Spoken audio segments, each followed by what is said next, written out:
Señores, buenas noches, bienvenidos a Líderes 2020, año 2. En primer lugar, quiero empezar dándoles mi agradecimiento por la compañía que nos han dado durante los 30 programas que grabamos en el año 2019. Espero que cada programa de este nuevo siglo vuelva a contar con su compañía. En el primer programa de este año, nuestro líder invitado es Manuel Ferreira, economista, exministro de Hacienda.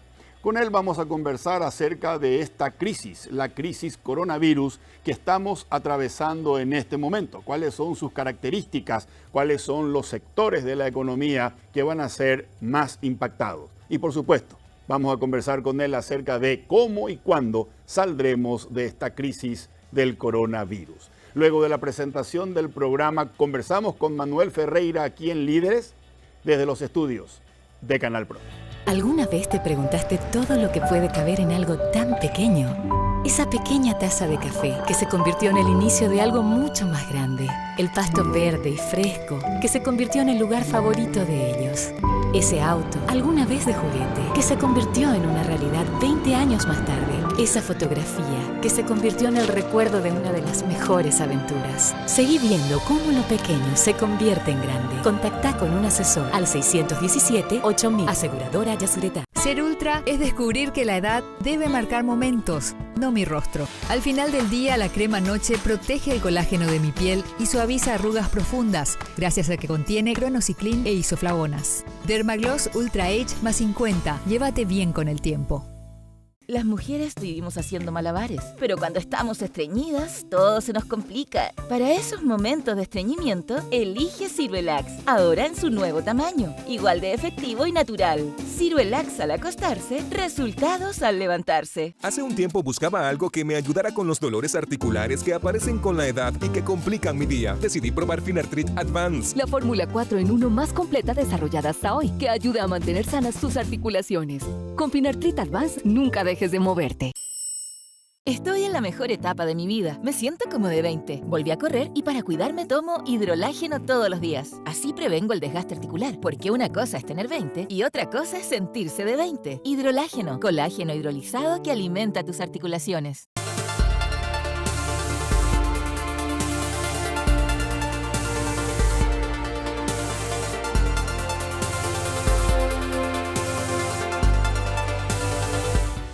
Ya estamos en compañía del señor Manuel Ferreira. Manuel, buenas noches y muchas gracias por estar presente aquí en Líderes. Buenas noches, Federico, un gusto estar acá. Manuel, quiero empezar hablando contigo acerca de este tiempo de coronavirus. Vos sos una persona con una vida muy activa, profesional y laboralmente, pero ahora todo se ha vuelto como mucho más dinámico. Te suelo ver en programas de televisión, también te escucho en programas de radio, participas de muchos webinars online.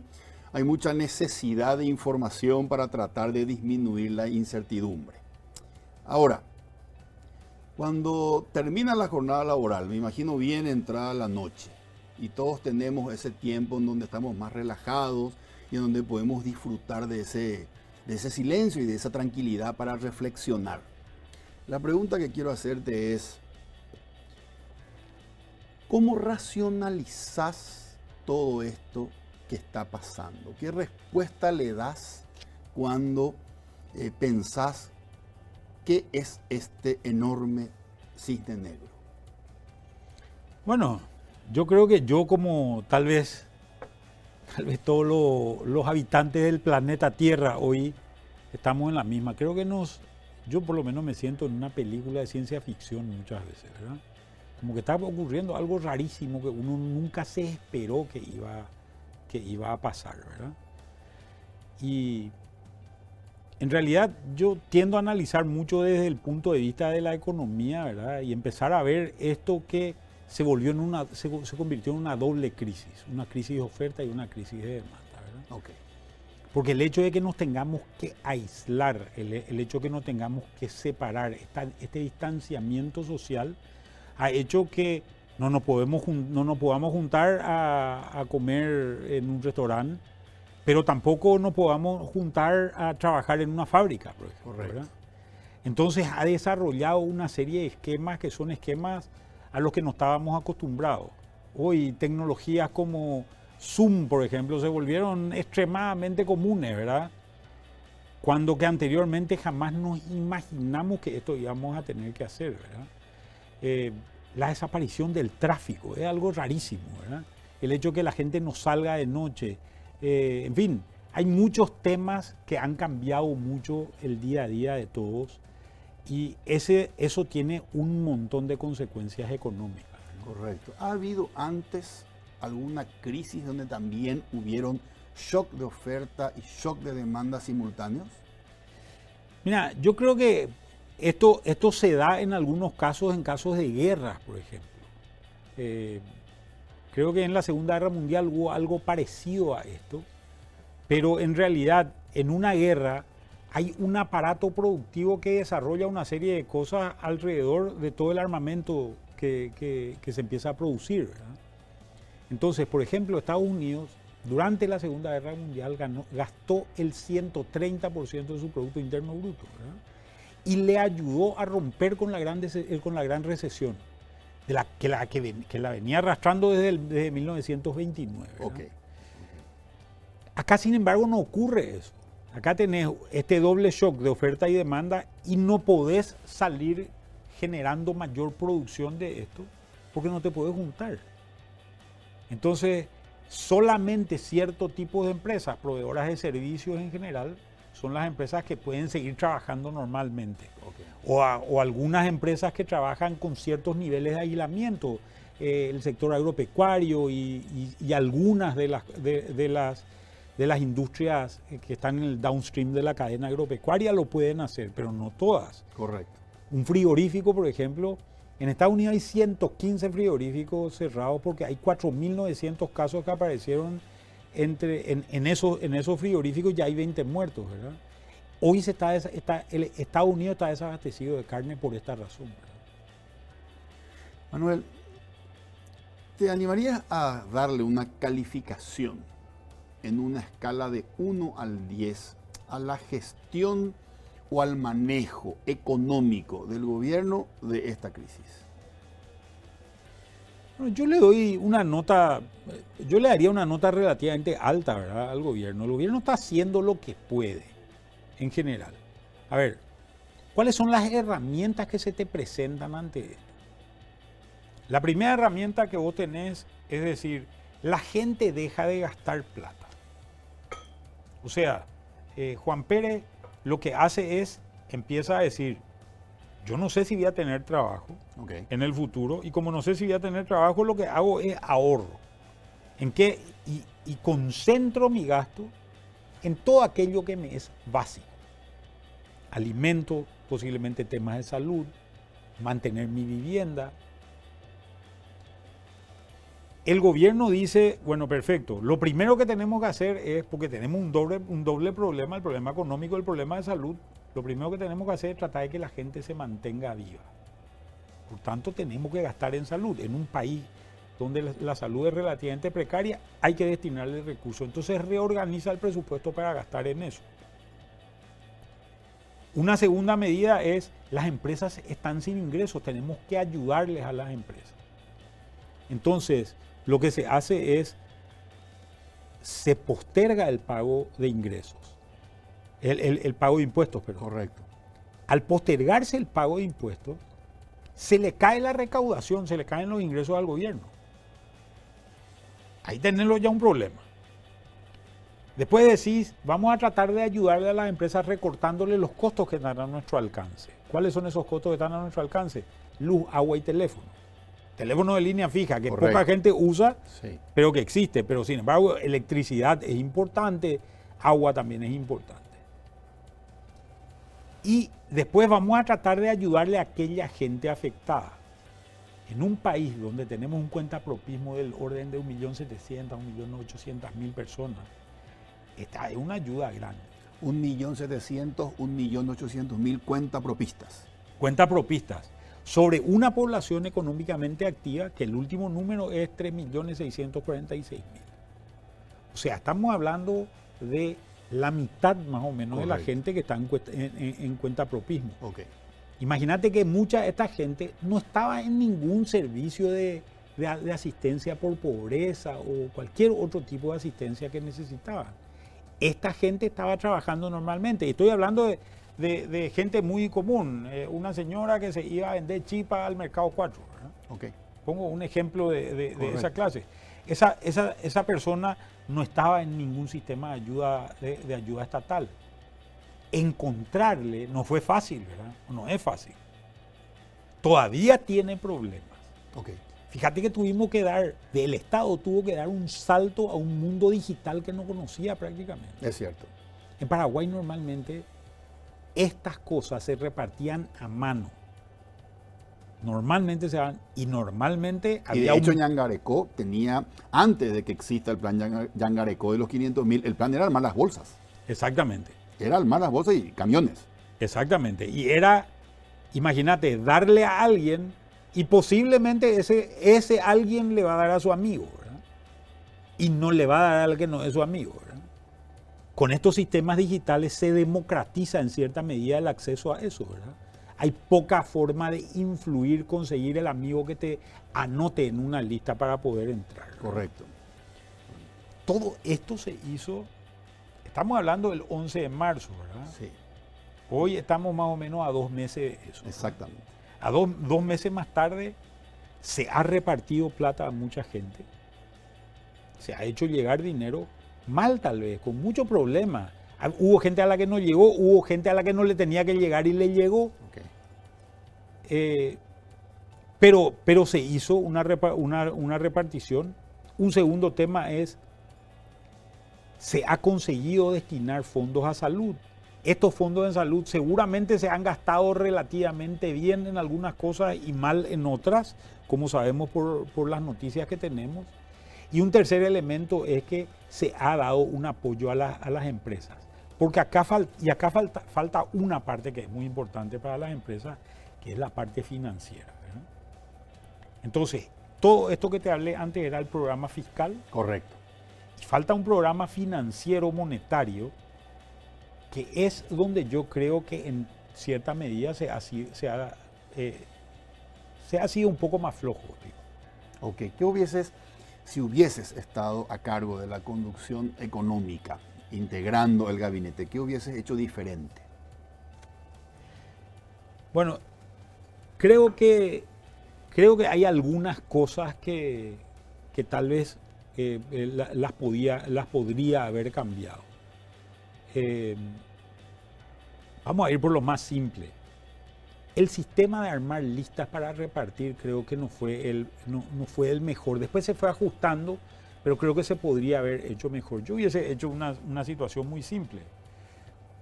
La ley dice que tiene que ser gente de más de 18 años, que no tiene que estar en renta personal, que no tiene que ser funcionario público, no tiene que estar en IPS. Entonces era identificaciones, tráeme la lista de todos los paraguayos, de todas las personas con cédula de más de 18 años.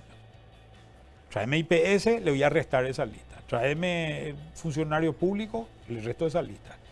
Que no tengan asistencia a ningún programa como Tecopora, etcétera, etcétera. Aportante de IRP. Claro, ahí me iba a quedar con una lista, y esa lista le iba a tirar a las telefónicas y a los bancos. Crucen con su base de datos y díganme quién está y quién no está. Y después iba a colgar esa lista con nombre y apellido, con un esquema fácil de búsqueda y decirle a la gente, opinen quién no tiene que estar en esta lista o quién falta en esta lista. Acá se armó un programa de inscripción y eso creo que complejizó mucho el tema, ¿verdad? Okay. Creo que este es un tema. El otro tema es un tema un poco más técnico, ¿verdad? Y está muy referido al tema monetario y al tema financiero. Acá, yo soy un banco que asumo un cierto nivel de riesgo. Yo tomo dinero del público y te presto dinero a vos a una cierta tasa de interés. El problema es que el 11 de marzo tu perfil cambió radicalmente. Yo no sé cuál es tu futuro. Yo banco no sé cuál es tu futuro. Y este es el momento en que vos más dinero necesitas. ¿Qué es lo que pasaba ahí? Lo primero es generar liquidez. Y acá creo que, entonces, cuando vos tenés mayor, un poquitito atrás, cuando vos tenés mayor nivel de riesgo, el problema es, te presto o no te presto plata, es una de mis disyuntivas, y la otra, ¿A qué tasa? ¿A qué tasa te presto? Si sos más riesgoso, te voy a prestar una tasa más alta. Correcto. Esto ocurrió en el sistema, subieron las tasas. Sin la garantía detrás mío del FOGAPI. Sí, después hablemos del FOGAPI. Exacto. Ahora estamos hablando de los primeros días de la crisis. No Ok. había FOGAPI, el FOGAPI tenía 14 millones de dólares, no existía. Correcto. ¿Verdad? Primera parte del problema. ¿Cómo hago para que el banco te preste dinero a vos a una tasa más barata? Lo primero que hago es le inundo de liquidez. Muchos banqueros decían, pero hay liquidez. Sí, hay una liquidez para tiempos normales, no una liquidez de pandemia, Correcto. que es una liquidez distinta. Ok. Inundarle de liquidez. ¿Por qué? Para el banco, el dinero es la mercadería y paga por esa mercadería y tiene que sacarle rentabilidad a esa mercadería.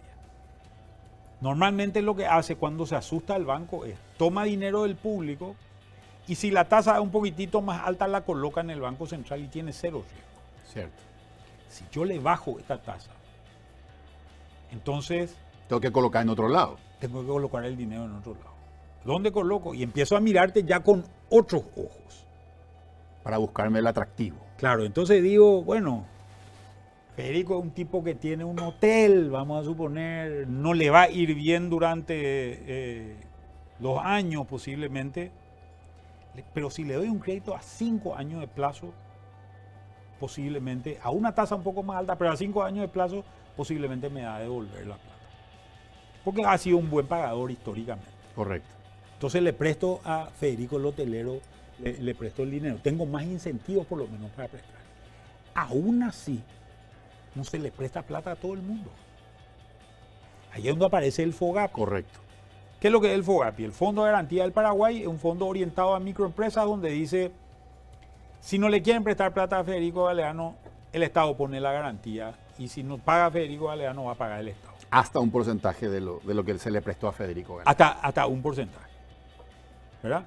Orientados a micro y pequeñas empresas inicialmente, es la otra parte para garantizar la historia. El problema que tenemos hoy, y acá es donde yo creo que se hubiese tomado una actitud más radical, una comunicación mucho más directa, sobre todo en el caso del Banco Central, donde parecía que se iba resolviendo el problema por pedacitos. Ok. Y lo que teníamos que hacer era dar una imagen de solidez, seriedad y decir, muchachos, acá van a tener la plata, acá la plata está en el mostrador, vengan a pedir lo que necesitan tener. Y nuestro Banco Central es un banco fuerte, pero no solamente hay que parecer también en estos momentos, ¿verdad? Ok. Y creo que ahí es donde se fue muy dubitativo, me parece. Tal es así que hoy seguimos discutiendo el tema del FOGAPI, ¿verdad? Correctísimo. Manuel, cuando esto empieza, como vos dijiste, el 11 de marzo, empieza como un problema de salud y automáticamente se transforma confinamiento mediante en un problema económico. Con respecto al problema de salud, ¿te parece que hemos obtenido resultados positivos a partir de que empieza el confinamiento el 11 de marzo? Sí, yo pienso que sí. Yo pienso que hemos ampliado nuestras camas de terapia, hemos conseguido equipamiento que no teníamos antes. Muchas veces se ven las noticias malas nomás, pero creo que se ha preparado muchísimo para ciertas cosas. Creo que estos confinamientos han permitido ciertas... A mí, por ejemplo, me decían, 2 pediatras me dijeron esto y me llamó mucho la atención. Había una epidemia de influenza B hasta el 11 de marzo. Como las clases se acabaron, esa epidemia desapareció. Correctísimo. Y hoy tenemos los hospitales vacíos. Exacto. Ahora, ¿qué tan influyente o importante para lograr estos resultados, acatar el confinamiento, equipar los sanatorios, mitigar otros problemas como la influenza B, te parece que fue el liderazgo del ministro Mazzoleni? No, fue clave, fue categórico. Creo que una persona que tiene las características que se necesitaban en ese momento, ¿verdad? una persona tranquila, ¿verdad? Con una comunicación muy clara, creo yo, muy puntual, muy directa, sin palabras de más en muchos casos. Creo que es lo que necesitábamos. Imagínate vos que le tengamos a una persona que estaba permanentemente nerviosa, acelerada, posiblemente nos iba a dar una crisis de nervio también a todos los habitantes del país, ¿verdad? Posiblemente. Entonces creo que esa propia personalidad de él y sus cualidades personales creo que han sido extremadamente útiles en esto y en su capacidad de transmitir ideas. Ok. De transmitir ideas. Mira, yo escuché muchas críticas a este tema de la cuarentena inteligente, pero sin embargo uno mira por la calle, uno mira por la televisión y le ve a todo el mundo tratando de mantener los 2 metros de distancia. Es cierto. Todo el mundo con tapabocas.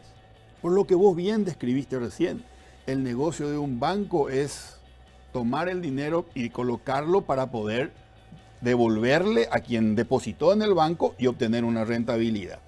La primera reflexión mía es el sistema financiero privado no es tal vez para una crisis como esta, que posiblemente vaya a ser la mayor crisis económica después de la de 1983, la mayor crisis económica del país, tal vez no sea el canal adecuado para inyectar dinero al sector productivo.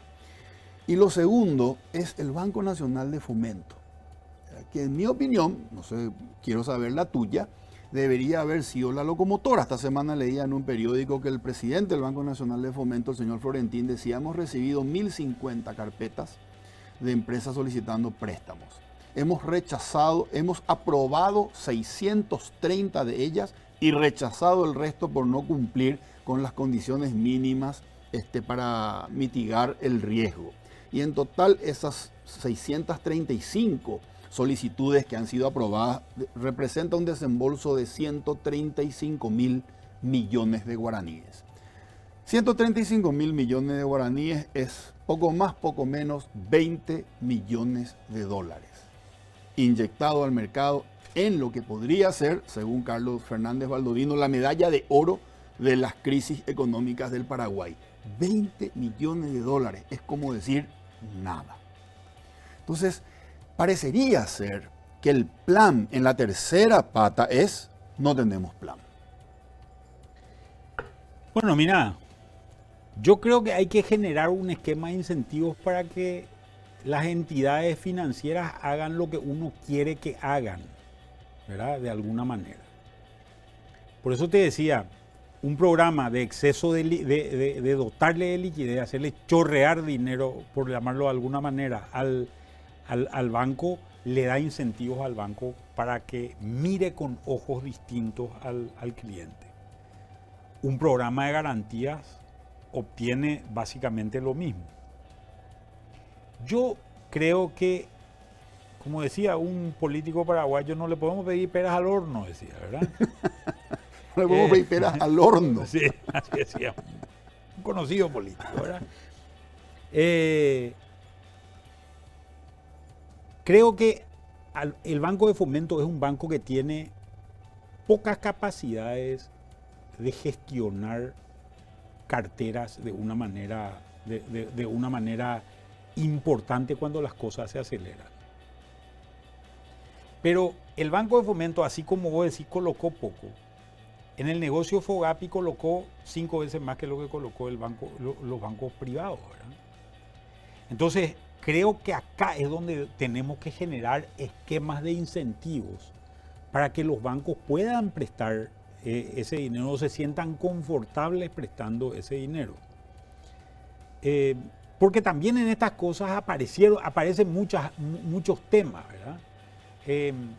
Primero, nosotros venimos de una crisis en el año 2019 que afectó a un grupo de empresas. Cierto. de todo ámbito, Okay. que están queriendo aprovechar esta crisis para resolver sus problemas, ¿no? En todos los aspectos y en todos los sectores. Hay que poder distinguir cuáles están en una situación y cuáles están en la otra, en todos los sectores, nuevamente, vuelvo a decir, ¿verdad? Entonces, acá pero a mí lo que me preocupa es aquellas empresas que venían con una salud financiera muy buena, que estaban bien Cierto. y que ahora se están golpeando. Ok. Y que no necesariamente son de esos sectores más afectados, como te diría, turismo o gastronomía, por ejemplo, ¿verdad? Sino que están en sectores donde las cosas no están tan mal, pero sin embargo como el crédito no fluye, o el crédito fluye a una tasa muy elevada, entonces está generando un impacto. Por ejemplo, los créditos de FOGAPI, por la parte otorgada como garantía por el Estado, no pueden tener una tasa cualquiera. En otras palabras, vos sos un banco que está tomando plata, y digo a cualquier número, al 5%. Ok. ¿Verdad? Cierto. Viene el Estado y te pone una garantía para que me prestes dinero a mí. Sí. ¿Verdad? Esa garantía es, vamos a suponer, sobre el 80% del crédito. ¿Verdad? Entonces yo te pido 100 millones de guaraníes, 80 millones que vos tomaste al 5%, me tenés que prestar a mí, ¿a qué tasa? Posiblemente no a una tasa de mercado. El Estado te puede imponer a vos, banco, y decirte, cargale 3% de gasto administrativo y la tasa tiene que ser 8%. ¿Verdad? El otro 20%, donde vos, banco, estás tomando el riesgo, sí debería ir a una tasa de mercado. Ok. ¿Verdad? Entonces al final me tiene que dar una tasa, vamos a suponer, al 20%, por decir un número, ¿verdad? Entonces 20 millones al 20% da un 4%, más el 8% que yo tengo, perfecto, tenemos un 12% de tasa ponderada. Tiene que salir a una tasa como esa, ¿verdad? Correcto. Entonces, estos son incentivos que se generan, porque estos son incentivos que se generan para que los bancos tengan un esquema y tengan una agresividad distinta en este tipo de cosas. Y básicamente que los bancos compitan también en dos partes. Yo te dije a vos, 5 de tu tasa, 3 es el margen que tenés que cobrar encima de eso. Si hay otro banco que capta a 4% y no a 5%, o hay otro banco que es más eficiente y no le cuesta 3%, le cuesta 2% nomás, la tasa de ese banco va a estar a 6 y no va a estar a 8. Actualmente, mayo del año 2020, no hemos llegado todavía a esa caída de 2,5. La pregunta que quiero hacerte todavía es la siguiente. Esta situación en la que estamos viviendo hoy, que sí es una crisis, pérdida de venta, pérdida de empleo, pérdida de poder adquisitivo, ¿va a empeorar todavía más? ¿Hay todavía un trecho donde tenemos que seguir cayendo o sumergiéndonos, a partir de lo cual llegamos a nuestro punto 2,5% de caída? Y ahí empezamos a rebotar, ¿o ya estamos cerca de lo peor de la crisis? ¿O todavía recién nos empezamos a hundir y tenemos todavía un trecho hasta el fondo, caída de la actividad económica 2,5, y después empezaremos a rebotar? ¿Esto va a empeorar todavía antes de que empecemos a rebotar? Bueno, no, yo creo que ya estamos en lo peor de la crisis. Ya estamos en lo peor de la crisis. Y ojo, 2,5 va a ser el promedio del año 2020. Ok. ¿Verdad? Entonces posiblemente haya trimestres que sean peores que 2,5. Primer punto. Correcto. Asumiendo que el 2,5 está bien, ¿verdad? Que yo creo que es un poco exagerado. Ok. Asumiendo que está bien. ¿Y por qué te digo que creo que es un poco exagerado? En realidad, nosotros venimos de un año 2019 malo. Ese año 2019 malo es un año donde durante este año, el primer trimestre de este año, se ha pegado una fuerte recuperación del sector agrícola. El sector agrícola creció como 40% con relación al año pasado, ¿verdad? Básicamente por impulso del sector sojero, que ha sido el más dinámico de todos, ¿verdad? Pero el sector sojero no se acaba en el sector primario. Por ejemplo, nosotros creemos que ese 40% también se va a trasladar a la capacidad industrial de las plantas que procesan soja en Paraguay. Ok. que son las plantas de crushing de soja. Correcto. Hoy el precio está bajo y posiblemente el río está abajo y posiblemente hay un problema con este trancón que hay del tema petrolero que seguramente va a generar una menor dinámica en estos meses de esto. Pero cuando el mundo se empieza a recuperar, la capacidad de molienda se va a llevar a la capacidad que se tenga que llevar porque hay mucho volumen, ¿verdad? Y un sector muy poderoso dentro del sector industrial es el sector agroindustrial, ¿verdad? Correcto. Y no estoy hablando solamente de la producción de aceite de soja, sino estoy hablando de la industria molinera, Cierto. En arroz, en trigo, en maíz. La capacidad de producción de etanol, que hoy es grande todavía. Estos son muchos productos que van a generar una dinámica. Y yo creo que el Banco Central me parece que le está poniendo números muy negativos a estos números. Ok. Que nuestra expectativa es que en el peor escenario esto llegue a 1,5% y no a 2,5% por esta situación, ¿verdad?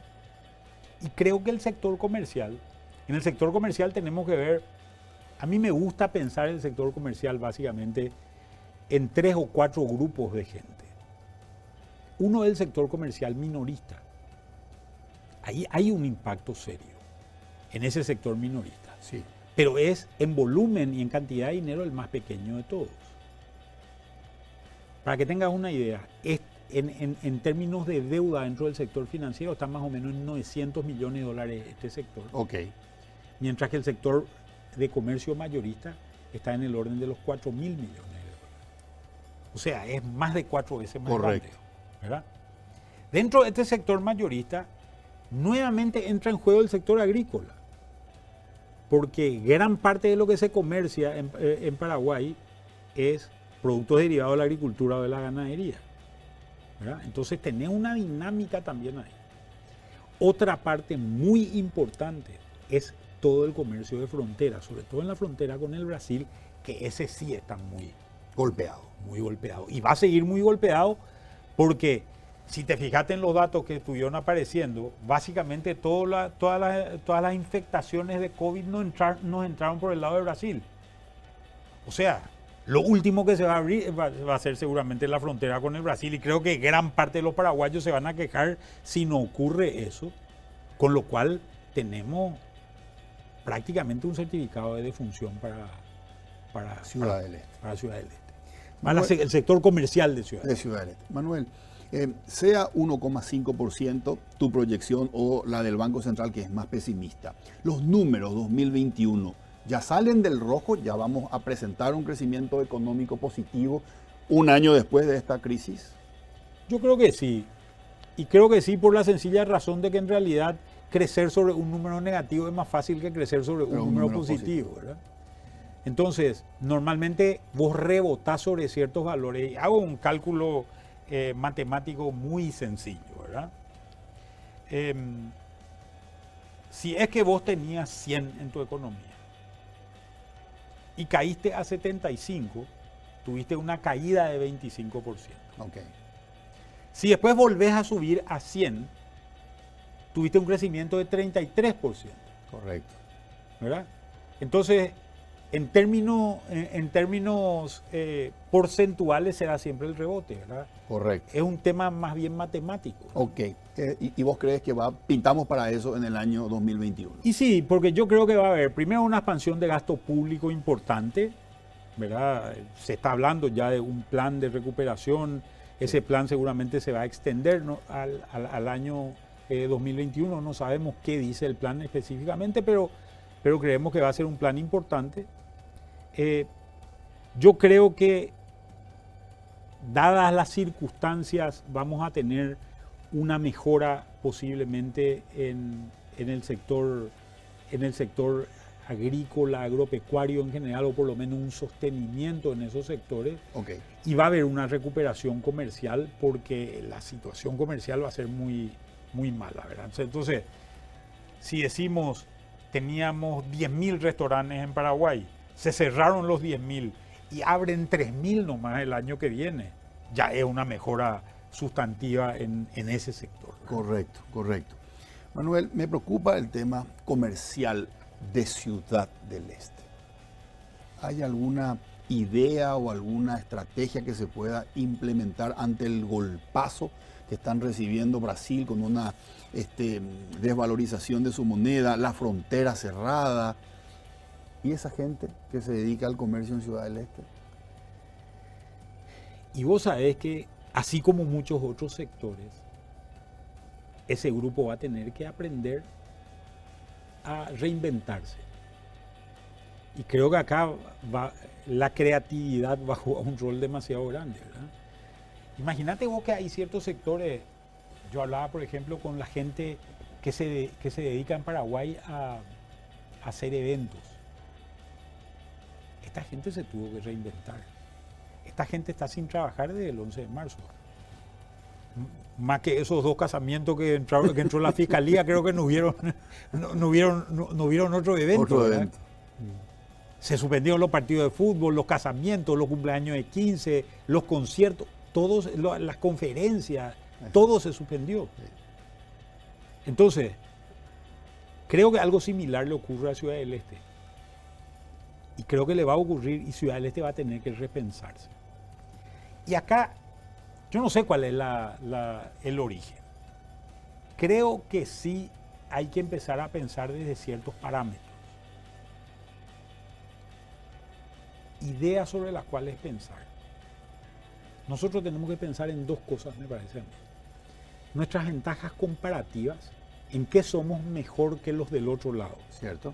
¿Verdad? Por un lado. Y lo segundo, en nuestras ventajas competitivas. En qué podemos ser más eficientes que lo del otro lado. ¿Cuáles son algunas ventajas comparativas? Nuestro sistema tributario y de seguridad social es mucho más simple y mucho más accesible para cualquier inversor de este lado que del lado brasilero. Cierto. Creo que en ventajas competitivas tenemos comerciantes que tienen todos los contactos para hacer los negocios mucho más afilados del lado paraguayo que del lado del Brasil, ¿verdad? Creo que tenemos que hacer eso. Tenemos que pensar en ese tipo de cosas. Tenemos mano de obra en Paraguay que es más joven que la mano de obra del otro lado. Por lo tanto, es más entrenable. Correcto. Es mucho más difícil convencerle a una persona de 50 años que estudie que a una persona de 25 años. Ok. ¿Verdad? Entonces, obviamente, una persona de 25 es mucho más entrenable. Correcto. Correcto. Somos un país más estable que el país del otro lado, ¿verdad? Fíjate solamente en esta pandemia lo que ha ocurrido con el dólar en el Brasil, ¿verdad? A diferencia de lo que ha ocurrido con el dólar en Paraguay. Exactamente. Entonces creo que hay muchas ventajas que las tenemos que aprovechar para poder empezar a pensar. Correcto. Manuel, tenemos que hacer, como vos dijiste, recién mencionaste recién, ¿verdad? El ministro de Hacienda dijo que iba a presentar en estos días el Plan Nacional de Reconstrucción de la Economía. Si de vos dependiese armar ese plan, ¿cuáles serían? En primer lugar, estamos hablando de un plan plurianual, 2021, 2022, 2023, para volver a levantar la actividad económica y volver a absorber a esa gente que a partir de esta crisis pasa a ser desocupada. Va a subir la tasa de desempleo y la reactivación económica debería, volver a disminuir esa tasa de desempleo. Para darle ese push a la economía, el plan tiene que basarse en ciertos lineamientos. ¿Cuáles te parece a vos que deberían ser los lineamientos prioritarios para que la economía post-2020 vuelva a pegar un salto? Bueno, en Paraguay una obviedad es que necesitamos infraestructura, ¿verdad? Exacto. Creo que es una obviedad. Nosotros no podemos seguir, a pesar que se ha hecho mucho en los últimos tiempos, creo que hay mucho más todavía por hacer, ¿verdad? necesitamos cubrir mucho más territorio en rutas, nos falta infraestructura eléctrica, no quiero ni hablar de infraestructura sanitaria, tenemos 2% de cloacas en Paraguay, ¿verdad? Correcto. Literalmente, Federico, vivimos en la mierda. Exactamente. ¿Verdad? Y creo que esa es una cuestión real que tenemos que combatirla en algún momento dado.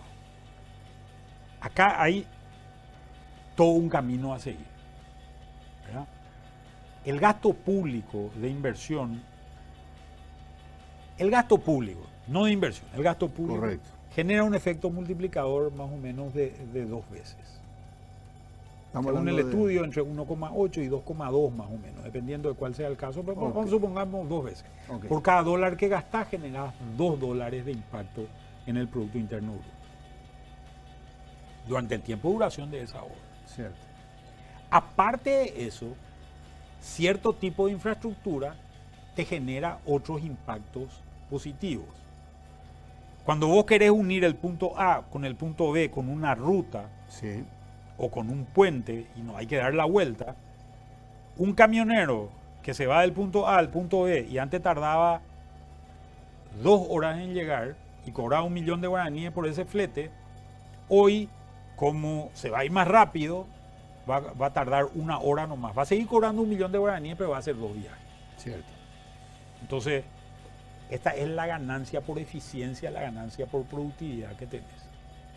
En el caso de electricidad, vos tenés un problema de que hay muchas empresas que no se quieren instalar en Paraguay porque te pestañea la luz y parece una tontería esto, ¿verdad? Pero a mí me contaban, por ejemplo, las fábricas de leche en el Chaco Central de las colonias menonitas, que en cada pestañeo se le quedaban 10.000 litros de leche en los tanques o en las tuberías de los tanques y tenían que vaciar y perdían con cada pestañeo 10.000 litros de leche. Entonces ganás en eficiencia en estos casos. Correcto. Y en el caso de inversión, por ejemplo, en desagüe sanitario, imagínate el ahorro que hubiésemos tenido si teníamos desagüe pluvial en Asunción y no se nos rompían las calles cada vez que había una lluvia porque el agua circulaba. Sí. ¿Verdad? O imagínate la cantidad menor de enfermedades que íbamos a tener en el país si no vivíamos en la mierda. Okay. Y el gasto que nos íbamos a ahorrar en el sistema de salud. Correcto. Ahora, Manuel, tal vez tenga un montón en la cabeza, o tal vez no, tal vez tengamos que pensarlo aquí. ¿Cuánto deberíamos durante los próximos 3 años, 2021, 2022 y 2023, dedicarle a inversiones, a bienes de capital durante los próximos 3 años para una eficaz estrategia contracíclica en dinero, en miles de millones de dólares? Y bueno, si vos tenés una retracción de un sector que pesa más o menos 30% en la economía, que es el sector comercial, tal vez el más impactado de todos, ¿verdad? Y una parte del sector industrial. Si vos vas a construir tu salida sobre la base del otro 60%, que yo creo que es básicamente producción de alimentos y electricidad. Yo creería que si en este otro 40% perdiste más o menos un 10%, vos tenés que generar un impulso que compense ese 10% que perdiste, ¿verdad? 10% que perdiste son más o menos una caída del orden de los posiblemente 3 o 4 mil millones de dólares a lo largo del tiempo, ¿verdad? A lo largo del tiempo. Tenés que compensar los 3 o 4 mil millones de dólares, ¿verdad? O sea, estamos hablando de un impulso fiscal y monetario del orden más o menos de entre 8 y 12% del Producto Interno Bruto, extendido a lo largo de 3 años. Estamos hablando de 3 o 4% de crecimiento. ¿No? Correcto. ¿Cómo financias esa necesidad de información? Una alternativa sería con la reducción de gastos corrientes, otra alternativa sería con la creación de nuevos impuestos o el ajuste de tasas de impuestos que ya existen, otra alternativa sería toma deuda y otra alternativa podría ser que Itaipú nos dé el dinero y que Itaipú emita. ¿Qué combinación a vos te gustaría como para poder financiar esas estrategias contracíclicas? Bueno, para mí, la más obvia y evidente es que Itaipú ponga la plata. Sería lo más sencillo que Itaipú haga una emisión de deuda y la financie en un X plazo y ese dinero venga como ingreso genuino del Estado, ¿verdad? Esto sería el paraíso para Paraguay. Lo que no significa que dejamos de tocar los gastos corrientes. Pero esto sería el paraíso para Paraguay en las condiciones de hoy, sin cambiar nada. Ok. Sin cambiar nada. Para eso Si necesitamos... si eso se da, Manuel, ¿te libra de la necesidad de tener que pedir prestado o es para complementar lo que tiene que venir prestado? Depende de cuánto venga. Ok. Pero si viene un monto grande, te libra de la posibilidad de pedir prestado. Podríamos salir de esta situación sin deuda y sin déficit. Correcto. Cuando decís monto grande te refería a que Itaipú emita bonos por 20.000 y le dé 10.000 y 10.000. No, o que yo te estoy hablando de este número más o menos de 10-12% del producto. Supongamos que sea 5.000 millones de dólares y le dé 5 y 5 nomás. Correcto. Con eso nosotros resolvimos nuestro problema. Con 5.000 millones de dólares. Claro. Ahora, Brasil tiene que aprobar. Y ahí es donde está el tema, ¿verdad? Porque puede parecerle poco atractivo solo 5.000. Por un lado. Por otro lado, ¿cuáles son las necesidades? Esto va a significar que el precio de la energía posiblemente no baje, Correcto. ¿verdad? Que es poco atractivo para ellos. Y eso puede ser poco atractivo para ellos. Entonces hay que ver una combinación de hacer bajar también el precio de la energía, aparte de darle dinero a Brasil, ¿verdad? Correctísimo. Porque- Manuel, lo negativo de conversar contigo, que es tan interesante, es que el tiempo pasa rápido y no nos damos cuenta. Tengo que ir a una breve pausa y después volvemos con unas preguntas más para cerrar el programa. Gracias, Perfecto. Manuel. Hacemos una pausa y ya regresamos aquí en Líderes con el señor Manuel Ferreira.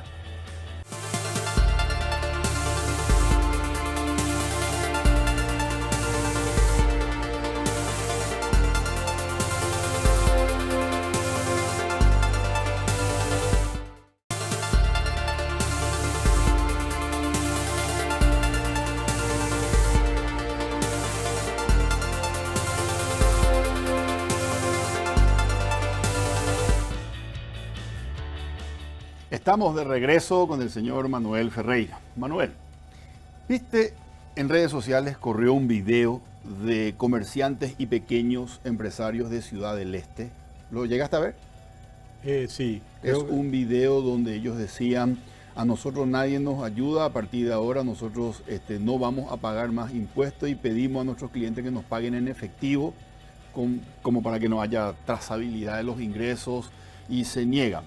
Es una especie de llamado a una desobediencia tributaria. No sé si lo llegaste a ver. Sí, pero creo que no era de Ciudad del Este nomás, creo que era de todo, de Paraguay en general. Eso no sé. Pero más allá de si es solo de Ciudad del Este o no, ¿cuál es tu reflexión respecto a esta respuesta de los pequeños empresarios o comerciantes que no consideran que sea justo seguir pagando porque el gobierno nos endeuda a todos por 1.600 millones de dólares? Ellos ya se aseguran de esos 1.600, casi 650 para que el Estado siga funcionando. Lo de salud es justo y necesario, pero ellos no reciben absolutamente ninguna ayuda y, como estuvimos hablando en el bloque anterior, tampoco nos chorrea el dinero a través del sistema financiero. Y bueno, mira, yo creo que se están haciendo... Acá está lo que hablábamos también en el primer bloque, ¿verdad? El hecho de que del dicho al hecho hay un trecho. A veces es largo, a veces es más corto, pero yo creo que hay una intención de generar a través del FOGAPI, por ejemplo, fondos para hacer este tipo de cosas, pero es difícil mover esta estructura. Es mucha negociación, es todo muy rápido, ¿verdad? Creo que después de esto vamos a tener muchas más facilidades si es que nos viene una crisis similar en algún momento en el futuro. Pero yo creo que es totalmente legítimo el reclamo también que hace la gente, ¿verdad? O sea, la gente ve, el funcionario público no le bajaron el sueldo, ¿verdad? Yo creo que se hubiese trabajado en bajar el sueldo y posiblemente una de las cosas que se debería haber hecho es decir, dejar de hacerle los descuentos compulsivos al funcionariado público. Que Hoy hay como un 30% de funcionarios públicos que cobra 0 de sueldo por mes porque todo le descuentan. Todo le descuentan. Entonces, tampoco puede dejarle en 0 el salario, ¿verdad? Pero si le dejamos de hacer los descuentos, posiblemente tenga algún cierto impacto en un corte de cadena de pago. Correcto. Pero al final del día, el impacto va a ser más positivo que negativo, creo yo, ¿verdad? Ok. Porque cuando me decías recién, al terminar esto vamos a tener muchas más facilidades. ¿A qué te referís, Manuel? Y tenemos armadas bases de datos, conocemos mucho mejor a la gente. Tenemos armado, el FOGAPI ahora tiene 160 millones de dólares, tenía 14 cuando esto comenzó, ¿verdad? Hay una ley que va a ampliar en 336 millones de estos 160, va a tener 500 millones de dólares. Así que si yo aguanto esta situación y me mantengo formal, me conviene. Te conviene. Es más, te digo más. Muchísima gente se ha acercado, muchísimas empresas se han acercado al IPS para tratar de formalizarse. Correcto. En este periodo de tiempo. Correcto. Porque la formalidad le convenía. Okay. Y creo que también es una herramienta que tiene que usar el Estado para estirar a mayor cantidad de gente que sea formal. Okay. Fíjate que una de las cosas que me preguntaba anteriormente, si queremos salir de esto financiados con impuestos, hoy es una tontería creer que eso puede ser una realidad. Exacto. Si no sabemos cuántas empresas, hoy la gente está tratando de sobrevivir. ¿Qué le vamos a pensar en querer cobrarle más? Exacto. ¿Verdad? Posiblemente las empresas generen pérdidas gigantescas. Vos podés subir el impuesto a la renta, no va a recaudar nada. Si los niveles de transacciones se han caído por el piso, ¿qué va a recaudar en IVA? Correctísimo. La principal fuente de recaudación del selectivo al consumo, que es combustible, se va a caer porque nadie prácticamente se mueve o los niveles de movilidad han caído. Pero sin embargo, si ampliamos la base tributaria en un futuro, podemos generar un esquema de recaudación que va a ser digamos, un resultado positivo de este mal momento. Manuel, la ley de emergencia nacional le facultaba a ANDE, a Ecopaco, creo que también a ESAP, a exonerarle de cobrarle a los usuarios a partir de ciertos parámetros. En el caso de la ANDE eran los que pagan, los que hasta consumen 250.000 guaraníes. Hasta 250.000 guaraníes. La pregunta puntual, Manuel, es la siguiente. Esas no cobranzas ya se están haciendo. Es decir, es ingreso que eso... Exactamente. Nosotros, desde Hacienda, tenemos que devolver ese dinero a esas empresas. Y por lo menos hay que cubrir el déficit, ¿verdad? Va a haber que cubrir el déficit de alguna manera.